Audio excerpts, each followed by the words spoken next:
स्वागत है आपको एक बार फिर से आपके अपने YouTube चैनल रस्तोगी कोचिंग में। आज के इस वीडियो में कक्षा 10 के रसायन विज्ञान के महत्वपूर्ण 100 प्रश्नों के बारे में अध्ययन करेंगे। तो आप सभी विद्यार्थी इस वीडियो को यदि देख लेते हैं तो इसी में से ही सभी प्रश्न बोर्ड के पेपर में पूछा जाएगा। तो इस वीडियो को पूरा एक बार जरूर देखिए। तो यहाँ पर पहला जो क्वेश्चन है एंटीमनी है। अब एंटीमनी क्या है? धातु है, अधातु है, उपधातु है, मिश्र धातु है। तो याद रखिए एंटीमनी, बिस्मथ और आर्सेनिक ऐसे ये तीन तत्व होते हैं जो उपधातु होते हैं। उपधातु किसे कहते हैं? जिसमें धातु और अधातु दोनों के गुण मिलते हैं उसे उपधातु कहा जाता है। इसका मतलब सी वाला ऑप्शन क्या हो जाएगा? इसमें सही हो जाएगा, उपधातु हो जाएगा। लेड नाइट्रेट का रासायनिक सूत्र है। यह प्रश्न कई सालों के बोर्ड में पूछा गया है। लेड नाइट्रेट का रासायनिक सूत्र क्या है? इसमें दिया PbNO3, PbNO3 का ट्वाइस, PbNO3 का ट्वाइस और यहाँ पर PbNO2 का ट्वाइस है और PbO है। तो इसमें ऑप्शन बी वाला ऑप्शन आपको याद रखेंगे, PbNO3 का ट्वाइस, मतलब बी वाला ऑप्शन क्या हो जाएगा? सही हो जाएगा। निम्नलिखित में से असंतृप्त हाइड्रोकार्बन है।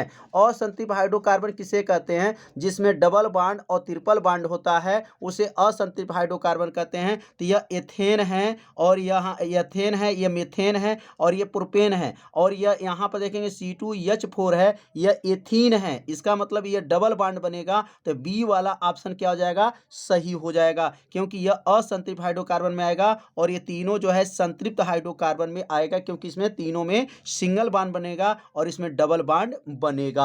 अगला दिया गया प्रोपेनल में क्रियात्मक समूह है। प्रोपेनल नल है। देखिए यहाँ पर नल जब आ गया मतलब अल शब्द जोड़ा है तो एल्डिहाइड होगा और एल्डिहाइड में क्या होता है? CHO होता है और ये कीटोन है और ये एल्कोहल है और यह एसिटिक अम्ल इसको कहा जाएगा, कार्बोक्सिलिक अम्ल इसको कहा जाता है। इसमें अल शब्द जोड़ते हैं, इसमें ओन शब्द जोड़ते हैं, इसमें आल शब्द जोड़ते हैं और इसमें ओइक अम्ल जोड़ते हैं। इसका मतलब यह प्रोपेनल, यह पहला वाला ऑप्शन जो है सही हो जाएगा। अगला प्रश्न भी बहुत महत्वपूर्ण है। एसिटिक अम्ल का IPSC नाम क्या है? तो एसिटिक अम्ल का IPSC नाम क्या होता है? तो एसिटिक अम्ल मतलब आपका हो गया कार्बोक्सिलिक अम्ल हो गया, तो इसमें ओइक अम्ल जोड़ेंगे, इसका मतलब एथेनोइक अम्ल हो जाएगा। बी वाला ऑप्शन क्या हो जाएगा? सही हो जाएगा, एथेनोइक अम्ल होगा। अगला दिया गया एक तत्व का क्लोराइड सूत्र MCl2 है, तो इसका ऑक्साइड सूत्र क्या होगा? MO2 दिया है, MO दिया है, M2O3 दिया है, M2O दिया है। तो इसमें ऑक्साइड सूत्र जो होता है MO हो जाएगा। क्या हो जाएगा? इसमें MO हो जाएगा। तो समझ में आ रहा होगा। सभी विकल्प को यदि तैयार कर लेते हैं तो इसी विकल्प में से ही बोर्ड के पेपर में पूछा जाएगा। अगला प्रश्न दिया गया निम्नलिखित में से कौन सी धातु ठंडे जल से हाइड्रोजन गैस निकालती हैं? अब यहाँ पर तांबा है, सोना है, पोटेशियम है, एल्युमिनियम है। तो याद रखेंगे पोटेशियम एक ऐसा धातु होता है जो ठंडे जल के साथ हाइड्रोजन गैस निकालती हैं। इसमें सी वाला ऑप्शन क्या हो जाएगा? सही हो जाएगा। निम्नलिखित में से कौन से एल्कीन है? अब एल्कीन किसे कहते हैं? तो जहाँ पर डबल बॉन्ड रहता है उसको एल्कीन कहा जाता है, ध्यान देंगे। और एल्काइन मतलब तीन बॉन्ड रहता है उसको एल्काइन कहा जाता है। तो यहाँ पर देख सकते हैं, यहाँ पर ट्रिपल बॉन्ड है, यहाँ डबल बॉन्ड है, यहाँ ट्रिपल बॉन्ड है, यहाँ सिंगल बॉन्ड है। तो इसका मतलब इसमें एल्कीन कौन होगा? तो बी वाला ऑप्शन में देख सकते हैं डबल बॉन्ड लगा है इसलिए इसको एल्कीन कहा गया है और तीन बॉन्ड वाले को एल्काइन कहा जाता है। तो यह एल्काइन है और एल्काइन है, यह एल्केन है। तो एक अगला क्वेश्चन देख सकते हैं 1 बिलियन लाल लिटमस को नीला कर देता है, इसका पीएच मान संभव है। अब यहाँ पर लाल लिटमस को नीला करता है तो वह क्षार होता है और क्षार का पीएच मान क्या होता है? 7 से जब अधिक होता है तो पीएच मान जो है आपका क्या हो जाएगा? पीएच मान अगर 7 से अधिक होगा तो वह क्षारी माना जाता है और यहाँ पर जो लाल लिटमस पेपर को वह नीला कर देता है। इसका मतलब पीएच मान यहाँ पर 7 से अधिक है तो इसलिए 8 हो जाएगा। लाल लिटमस पेपर को नीला करता है कौन? क्षार करता है और क्षार का पीएच मान क्या होता है? 7 से अधिक होता है, इसलिए ऑप्शन डी वाला ऑप्शन क्या हो जाएगा? सही हो जाएगा। अगला प्रश्न दिया गया है क्लोरीन के अणु में आबंध पाया जाता है। तो क्लोरीन के अणु में आबंध पाया जाता है, चार ऑप्शन दिया है। आयनिक आबंध, एक संयोजी आबंध, द्विसंयोजी आबंध और यहाँ पे लिखा है त्रिसंयोजी आबंध। तो याद रखेंगे क्लोरीन में जो है आपका एक इलेक्ट्रॉन माइनस होता है, Cl के ऊपर माइनस होता है, इसलिए यह एक संयोजी आबंध पाया जाता है। मतलब बी वाला ऑप्शन क्या हो जाएगा, सही हो जाएगा, क्योंकि क्लोरीन जब भी लिखते हैं तो Cl के ऊपर क्या लिखते हैं, माइनस लिखते हैं, इसलिए जो है यहाँ पर एक संयोजी आबंध पाया जाता है। अगला प्रश्न दिया गया है, जल को जीवाणु रहित बनाने में उपयोगी पदार्थ है। जल को जीवाणु रहित मतलब इसमें जीवाणु को हटाने के लिए किसका प्रयोग करते हैं, धामन सोडा का, बेकिंग सोडा का, फिटकरी का, विरंजक चूर्ण का। तो याद रखेंगे विरंजक चूर्ण का प्रयोग किया जाता है। अगला प्रश्न दिया गया है कि जिन अभिक्रियाओं में आयनों का विनिमय विनिमय से नए यौगिक बनते हैं उन्हें कहा जाता है। तो जो आयनों का आदान प्रदान होता है तो उसे उभय अपघटन अभिक्रिया कहा जाता है। इसमें बी वाला ऑप्शन क्या हो जाएगा, सही हो जाएगा। जो आयनों का आदान प्रदान जिस अभिक्रिया में करेंगे उसे उभय अपघटन अभिक्रिया कहा जाता है। बी वाला ऑप्शन क्या है, सही है। अब अगला प्रश्न देख सकते हैं, दिया गया 2FeCl3 है प्लस 2H2O है प्लस Y। अब यहाँ Y के स्थान पर भरना है। एरो दिया गया 2FeCl2 है प्लस H2SO4 है प्लस 2HCl है। अब क्रिया में बताना है Y के स्थान पर क्या होगा, यस रहेगा कि H2S रहेगा कि SO2 रहेगा कि Cl2 रहेगा। तो इसमें अब कुछ चेक करेंगे कि इसमें क्या नहीं दिया गया है अब क्रिया में। तो यहाँ पर देख सकते हैं Fe2 यहाँ है, Fe2 है, Cl 2 तिहाई 6 है, यहाँ पर 2 दूना 4 है और 4 2 मिलके 6 है। 2 दूना 4 हाइड्रोजन यहाँ पर है, यहाँ पर 2 हाइड्रोजन यहाँ है, 2 हाइड्रोजन यहाँ है।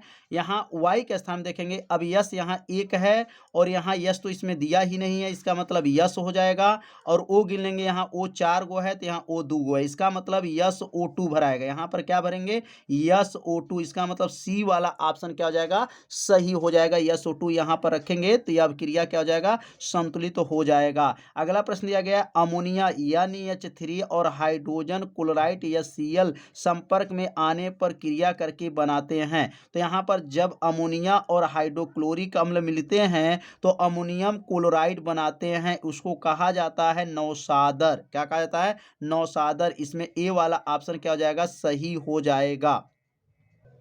अगला प्रश्न दिया गया है NH4Cl। अब यहाँ उत्क्रमणी अभिक्रिया दिया गया, मतलब इसको गर्म करेंगे तो यह बनेगा और इसको गर्म करेंगे तो यह बनेगा अभिक्रिया। और यहाँ पर प्लस माइनस दिया, तो जिसमें प्लस माइनस दिया रहेगा तो याद रखिएगा वह आयनिक होता, आयन बनाया, धन आयन और ऋण आयन है। तो उसमें पूछा गया उष्मीय अपघटन है कि आयनीय वियोजन है कि उष्मीय वियोजन है कि विद्युत अपघटन है। तो जो प्लस माइनस जब रहेगा तो उसको आयनिक कहा जाता है। तो इसमें ऑप्शन जो हो जाएगा तीसरा में बी वाला ऑप्शन क्या हो जाएगा, सही हो जाएगा। वह अभिक्रिया, यह प्रश्न बहुत सालों से बोर्ड के पेपर में पूछा गया और यहाँ देख सकते हैं 2023 में भी पूछा गया।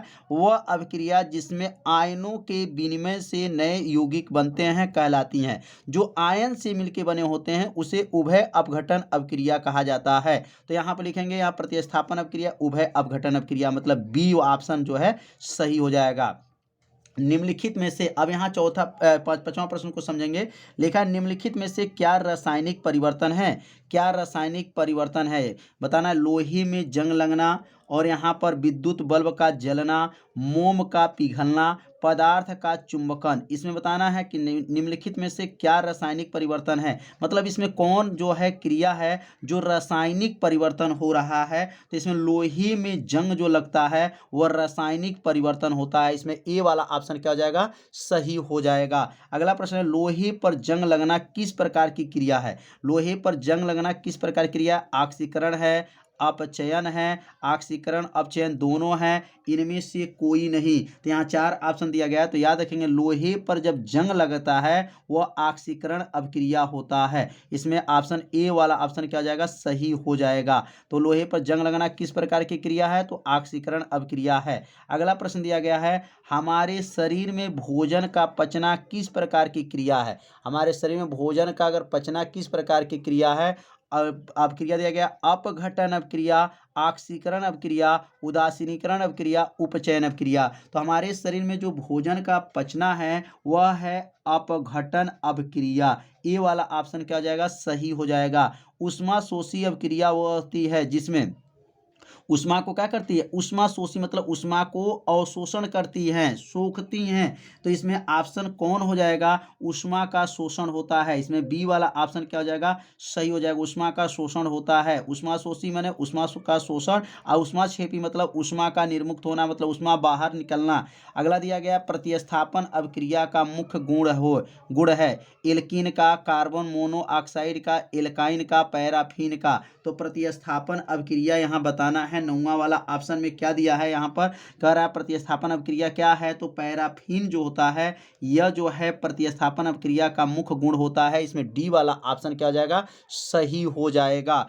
अगला प्रश्न दिया दही का जमना किस प्रकार का परिवर्तन है। यह भी प्रश्न बहुत आईएमपी है। दही का जमना जो है भौतिक परिवर्तन है कि रासायनिक परिवर्तन है। भौतिक तथा रासायनिक परिवर्तन इसमें से कोई नहीं, तो दही का जमना जो है रासायनिक परिवर्तन माना जाता है। इसमें बी वाला ऑप्शन क्या हो जाएगा, सही हो जाएगा।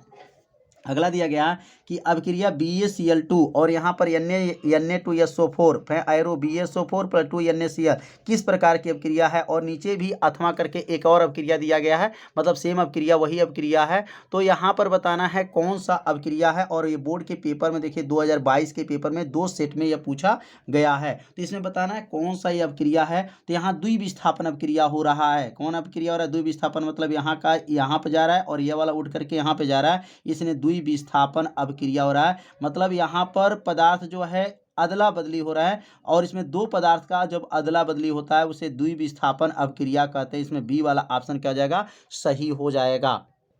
अगला प्रश्न दिया गया अभिक्रिया CuO+H2 एरो Cu+H2O में ऑक्सीकारक पदार्थ है। तो ऑक्सीकारक पदार्थ कौन है, ऑक्सीकारक पदार्थ हो जाएगा CuO हो जाएगा। इसमें ऑप्शन ए वाला ऑप्शन क्या हो जाएगा, सही हो जाएगा। अगला प्रश्न दिया गया कि रासायनिक दृष्टि से जंग है। अब रासायनिक दृष्टि से जंग क्या होते हैं, तो इसमें ऑप्शन जो है दिया गया है कि hydrate oxide, hydrate ferric oxide, केवल फेरिक ऑक्साइड, इनमें से कोई नहीं। तो इसमें आपको बताना है कि इसमें कौन सा होगा। तो लिखेंगे बी वाला जो ऑप्शन हो जाएगा, हाइड्रेट फेरिक ऑक्साइड होता है जो रासायनिक दृष्टि से वो जंग है। तो जंग को क्या मानते हैं, हाइड्रेट फेरिक ऑक्साइड को जो है रासायनिक दृष्टि से जंग माना जाता है। अगला प्रश्न दिया गया है कि रासायनिक अभिक्रिया में भाग लेने वाले पदार्थ को कहते हैं। तो रासायनिक जो अभिक्रिया में भाग लेते हैं उसे अभिकारक कहते हैं, और इसके फलस्वरूप जो बनता है उसे उत्पाद कहते हैं। तो भाग लेता है तो उसको अभिकारक कहा जाएगा। ऑप्शन जो है 14 में ए हो जाएगा। अगला दिया गया ऑक्सीकरण व रासायनिक अभिक्रिया है जिसमें इलेक्ट्रॉन पृथक होते हैं, इलेक्ट्रॉन ग्रहण होते हैं, विद्युत धनात्मक अवयव को सौजकता घटती है, इनमें से कोई नहीं। तो ऑक्सीकरण में क्या होता है, इलेक्ट्रॉन क्या करते हैं, ग्रहण करते हैं कि त्यागते हैं। तो याद रखिए इलेक्ट्रॉन पृथक होते हैं। क्या होता है, इसमें ए वाला ऑप्शन क्या हो जाएगा, सही हो जाएगा। इलेक्ट्रॉन पृथक होते हैं, ए वाला ऑप्शन क्या है, सही है। अब अगला प्रश्न दिया गया है निम्न अभिक्रिया में किस प्रकार का अपचयन हो रहा है। यहाँ पर बताना है किसका अपचयन हो रहा है, 2MnO2 का प्लस 4Al का एरो 3Mn प्लस 2Al2O3। तो यहाँ पर अपचयन यहाँ पर बताना है किसका हो रहा है। तो जिसमें से ऑक्सीजन निकल जाए तो क्या कहलाता है, ऑक्सीकरण कहलाता है। तो यहाँ देख सकते हैं MnO2 में से O जो निकल गया है, तो यहाँ O का निकल गया, तो O जब निकल गया तो क्या बचा है, यहाँ पर देख सकते हैं Mn बचा। इसका मतलब MnO2 का जो है अपचयन हो रहा है। इसमें ए वाला ऑप्शन क्या हो जाएगा, सही हो जाएगा। लेड सल्फेट का रासायनिक सूत्र है। ये भी प्रश्न जो है बहुत आईएमपी, लेड सल्फेट का रासायनिक सूत्र है। इसमें ऑप्शन जो है दिया गया है, 4 ऑप्शन दिया गया है। इसमें बताना है लेड जो सल्फेट का रासायनिक सूत्र है। तो इसमें सी वाला ऑप्शन सही हो जाएगा, PbSO4 क्या जाएगा, PbSO4 जो है लेड सल्फेट का रासायनिक सूत्र है। अगला दिया गया है कि अभिक्रिया SO2 है प्लस 2H2SO है एरो 2H2O प्लस 3S में अपचायक है। इसमें कौन अपचायक है, तो 18 वाले नंबर में जो है अपचायक कौन हो जाएगा। तो इसमें सी वाला ऑप्शन जो है H2S जो है अपचायक हो जाएगा। लौह चूर्ण पर तंतु हाइड्रोक्लोरिक अम्ल डालने से क्या होता है। तो लौह चूर्ण जो है तंतु जो है हाइड्रोक्लोरिक अम्ल को डालते हैं तो कौन सा गैस निकलता है। तो याद रखेंगे इसमें से हाइड्रोजन गैस जो है बाहर निकलता है। तो हाइड्रोजन गैस इसमें बाहर, जब हाइड्रोक्लोरिक अम्ल आ गया या जो है सल्फ्यूरिक अम्ल आ गया तो उसमें से हाइड्रोजन गैस ही निकलता है। इसमें ए वाला ऑप्शन क्या हो जाएगा, सही हो जाएगा। अगला देखिए प्रश्न कितने साल साल बोर्ड के पेपर में पूछा गया है, 19 में, 22 में, 23 में पूछा गया। लेड नाइट्रेट का रासायनिक सूत्र है, तो लेड नाइट्रेट का रासायनिक सूत्र क्या है? PbNO3 का ट्वाइस। इसमें दूसरा जो है ऑप्शन क्या हो जाएगा? सही हो जाएगा। उदासीनीकरण अभिक्रिया होती है जिसमें अम्ल और क्षार मिलता है, उस अभिक्रिया को उदासीनीकरण अभिक्रिया कहा जाता है। तो अम्ल और क्षार को मिलने से उदासीनीकरण अभिक्रिया होता है। इसमें सी वाला ऑप्शन जो है सही हो जाएगा। अगला देख सकते हैं, इलेक्ट्रॉन ग्रहण करने की प्रवृत्ति कहलाती है। जो इलेक्ट्रॉन ग्रहण करते हैं उसे क्या कहते हैं? तो जो त्यागते हैं उसे आक्सीकारक कहते हैं, जो ग्रहण करते हैं उसे अपचायक कहते हैं। इसका मतलब 22 में सी वाला ऑप्शन क्या हो जाएगा? सही हो जाएगा। हाइड्रोजन के जलने से निम्नलिखित रासायनिक अभिक्रिया होती हैं। हाइड्रोजन के जलने से निम्नलिखित रासायनिक अभिक्रिया क्या होती है? हाइड्रोजनीकरण है, अपचयन है, ऑक्सीकरण है, जल योजन है। तो 23 में याद रखेंगे ऑक्सीकरण अभिक्रिया होगा। क्या हो जाएगा? 23 में जो है सी वाला ऑप्शन, हाइड्रोजन के जलने से निम्नलिखित रासायनिक अभिक्रिया होती हैं। तो क्या होती हैं? ऑक्सीकरण अभिक्रिया होती हैं। 23 में सी वाला ऑप्शन क्या है? सही है। अगला जो प्रश्न यह भौतिक परिवर्तन है, कागज का जलना, मोम का पिघलना, चीनी का गर्म करना, भोजन का पाचन। तो इसमें बताना है भौतिक परिवर्तन क्या हो रहा है। तो यहाँ पर देख सकते हैं कागज का जलना है, मोम का पिघलना है, चीनी का गर्म करना, भोजन का पाचन। तो इसमें 24 वाला ऑप्शन बी जो हो जाएगा, मोम का जो है पिघलना जो होता है वह भौतिक परिवर्तन होता है। इसमें बी वाला ऑप्शन क्या हो जाएगा? सही हो जाएगा। अगला प्रश्न दिया गया है 25 नंबर वाला क्वेश्चन देख सकते हैं, रासायनिक परिवर्तन। देखिए भौतिक परिवर्तन और रासायनिक परिवर्तन दोनों होता है। मोम का पिघलना भौतिक भी परिवर्तन है और रासायनिक भी परिवर्तन है। तो रासायनिक परिवर्तन है मोम का जलना, पानी एवं बर्फ का बदलना, नमक तथा पानी का घुलना, शक्कर में पानी का घुलना। तो यहाँ मोम का जलना भी रासायनिक परिवर्तन है और ये भौतिक परिवर्तन दोनों आता है। मतलब मोम का पिघलना भौतिक में भी है, रासायनिक में भी होता है। अगला दिया रासायनिक परिवर्तन के बारे में असत्य है। यह परिवर्तन अस्थायी होता है। परिवर्तन के पश्चात नए पदार्थ बनते हैं। पदार्थ के आणविक संरचना में परिवर्तन होता है। समान उत्क्रमणीय होते हैं। तो इसमें आपको 4 ऑप्शन दिया गया 26 वाला में। तो 26 वाला में आपको याद रखेंगे समानतः या उत्क्रमणीय होते हैं। रासायनिक परिवर्तन का मतलब होता है जब इसको गर्म करेंगे तो वह बनेगा और उसको गर्म करेंगे तो वह उल्टा बनता है। तो याद रखेंगे यह डी वाला ऑप्शन रासायनिक परिवर्तन के बारे में असत्य है। असत्य मतलब इसमें गलत है, ये देख लीजिए, ध्यान देना है। यह परिवर्तन अस्थायी होता है, ये भी बात सही है। परिवर्तन के पश्चात नए पदार्थ बनते हैं, ये भी सही है। और यहाँ पर पदार्थ के आणविक संरचना में परिवर्तन होता है, ये भी बात सही है। यह ऑप्शन जो है गलत है, समानतः उत्क्रमणीय होते हैं। तो ऐसा नहीं होता है कि ये गर्म करने पर वह बनेगा और उसको गर्म करेंगे तो यह बनेगा। तो यह ऑप्शन क्या है? गलत हो जाएगा, असत्य दिया गया है। कली चूना को जल में घुलना कौन से परिवर्तन होता है? जो कली चूना है जल में घुलना कौन सा परिवर्तन होगा? भौतिक परिवर्तन, रासायनिक परिवर्तन, ए और बी दोनों। तो 27 वाला ऑप्शन जो है बी वाला ऑप्शन सही हो जाएगा, रासायनिक परिवर्तन होगा केवल। या कली चूना जल में जब घुलता है तो इसमें रासायनिक क्रिया होता है, तो बी वाला ऑप्शन क्या हो जाएगा? सही हो जाएगा। अगला प्रश्न दिया गया है कि रासायनिक अभिक्रिया से बनने वाला अघुलनशील पदार्थ कहलाता है। रासायनिक अभिक्रिया से बनने वाला जो पदार्थ है वह अघुलनशील पदार्थ कहलाता है। उत्पाद, अभिकारक, अवक्षेप, इनमें से कोई नहीं। तो 28 में याद रखेंगे अवक्षेप प्राप्त होता है। जो अघुलनशील पदार्थ होता है उसे अवक्षेप कहा जाता है। आलू चिप्स के पैकिंग में इस्तेमाल की जाने वाली गैस है। तो आलू चिप्स में जो है कौन सी गैस की भरी जाती है? यहाँ पर दिया है ऑक्सीजन है, हाइड्रोजन है, नाइट्रोजन है, तो क्लोरीन है। तो इसमें ऑप्शन क्या सही हो जाएगा? तो 29 में नाइट्रोजन गैस। याद रखें आलू के चिप्स जो होता है पैकेट होता है उसमें कौन सा गैस भरते हैं? तो उसमें नाइट्रोजन गैस भरते हैं। नाइट्रोजन गैस इसलिए भरते हैं कि वह ज़्यादा समय तक वह चिप्स खराब न हो, इसलिए उसमें जो है नाइट्रोजन गैस भर दिया जाता है। अगला दिया साग सब्जियों को विघटित होकर कंपोस्ट बनना कौन सी क्रिया होती हैं? इसमें ऊष्माक्षेपी है, ऊष्माशोषी है। तो यहाँ ऑप्शन दिया गया है, 3 ऑप्शन दिया गया, 2 इनमें से ए और बी है, इनमें से कोई नहीं। 4 ऑप्शन है टोटल है। तो साग सब्जी को विघटित होकर कंपोस्ट बनना कौन सी क्रिया हो जाएगी? तो इसमें ऑप्शन हो जाएगा ऊष्माक्षेपी अभिक्रिया हो जाएगा। 30 में क्या हो जाएगा? ए। ऐसी अभिक्रिया जिनमें उपचयन तथा अपचयन दोनों एक ही साथ पर घटित कहलाती हैं। तो जब अपचयन और उपचयन दोनों अभिक्रिया एक साथ होता है उसे रेडॉक्स अभिक्रिया कहते हैं। 31 वाला में ए वाला ऑप्शन क्या हो जाएगा? सही हो जाएगा। कार्बन को वायु में जलाने पर कार्बन डाइऑक्साइड बनना उदाहरण है। कार्बन और वायु में जलाने पर कार्बन डाइऑक्साइड बनना जो है कहलाता है। तो उसको संयोजन अभिक्रिया है, विस्थापन अभिक्रिया है, द्विविस्थापन अभिक्रिया है, वियोजन अभिक्रिया है। तो कार्बन और ऑक्सीजन मिला तो कार्बन डाइऑक्साइड बना, इसका मतलब संयोजन अभिक्रिया है। इसमें 32 में ए वाला ऑप्शन क्या हो जाएगा, सही हो जाएगा।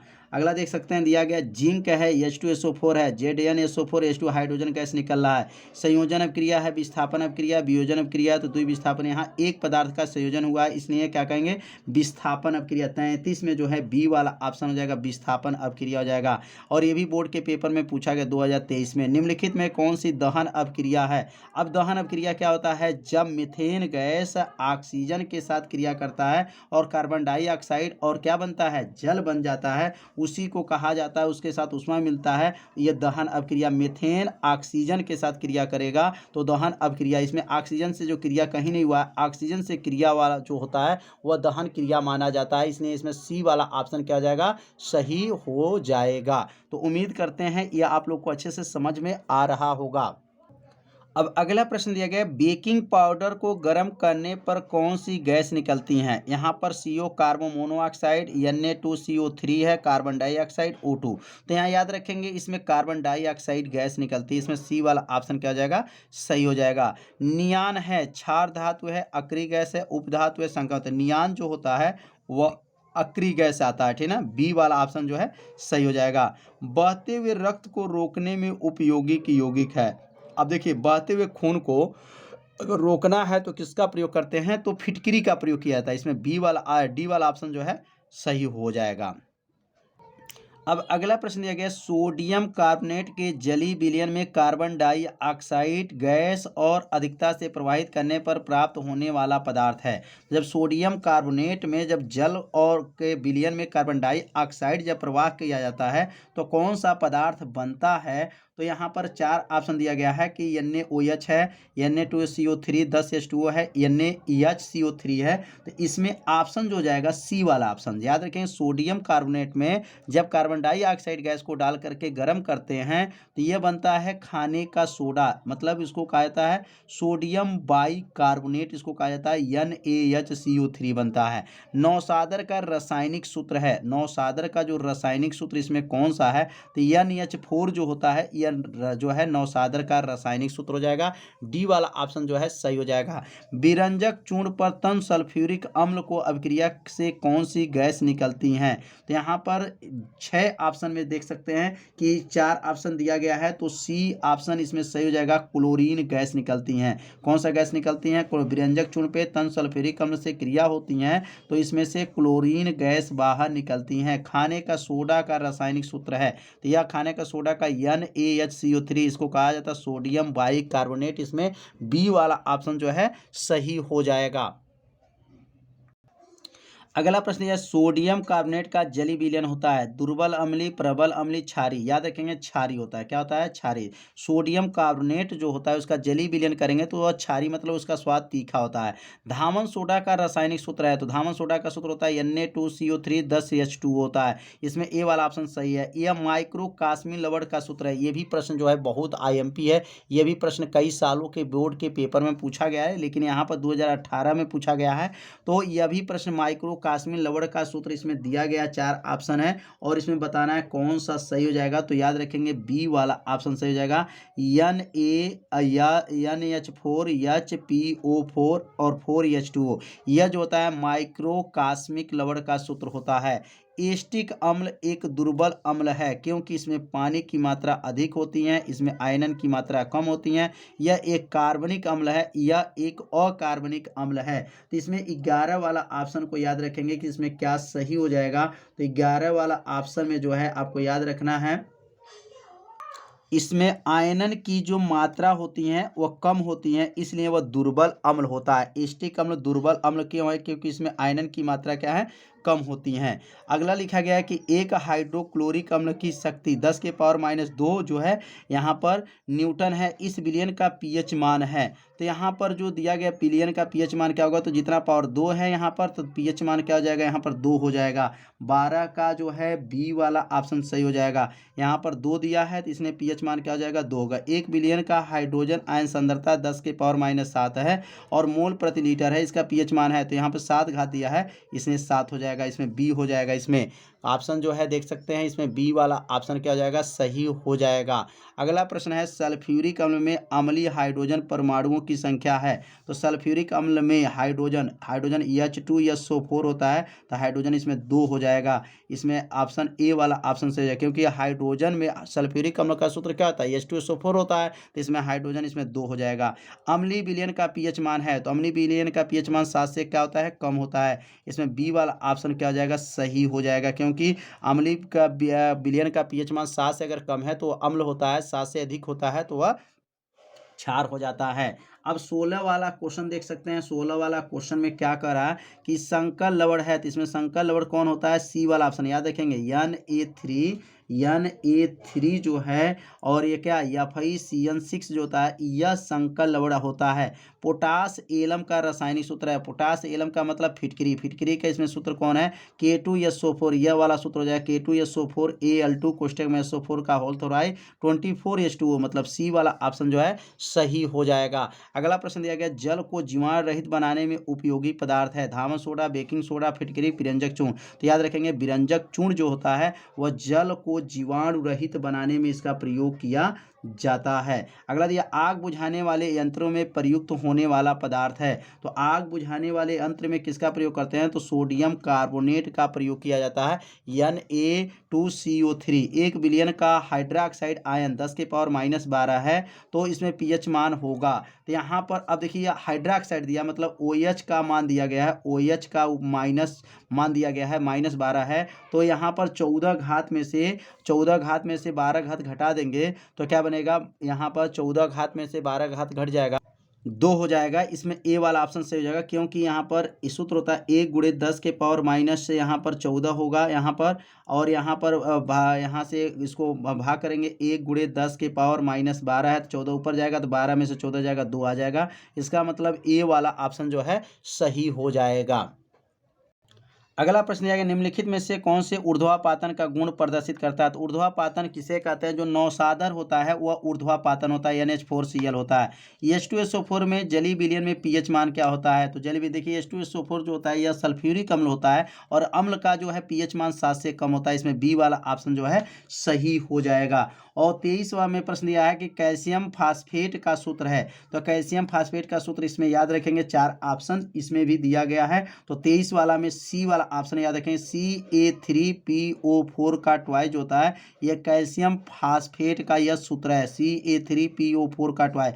क्षारीय विलयन का पीएच मान होता है, तो क्षारीय विलयन का पीएच मान 7 से क्या होता है, अधिक होता है, जो क्षार होता है उसका पीएच मान 7 से अधिक होता है। विरंजक चूर्ण का रासायनिक सूत्र है, तो विरंजक चूर्ण का सूत्र होगा CaOCl2, बी वाला ऑप्शन जो है सही हो जाएगा। जिंक चूर्ण पर जब तन सल्फ्यूरिक अम्ल का क्रिया कराती है तो कौन सा गैस निकलता है, तो याद रखेंगे हाइड्रोजन गैस बाहर निकलता है। Na2CO3 को प्राचलिक नाम है, Na2CO3 मतलब होता है सोडियम एक कार्बोनेट है, इसको कहा जाता है धावन सोडा कहा जाता है, इसमें सी वाला ऑप्शन जो है सही हो जाएगा।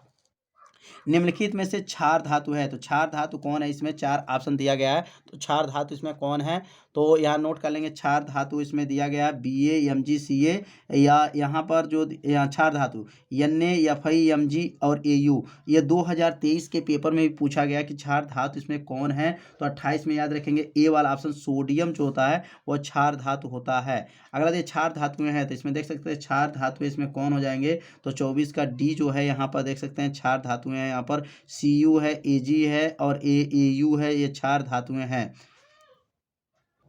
याद रखेंगे 29 में जो है यहाँ पर सोडियम जो क्षार धातु है, तो यहाँ भी देखिए सोडियम भी क्षार धातु है। इसमें बी वाला ऑप्शन जो है सही होगा।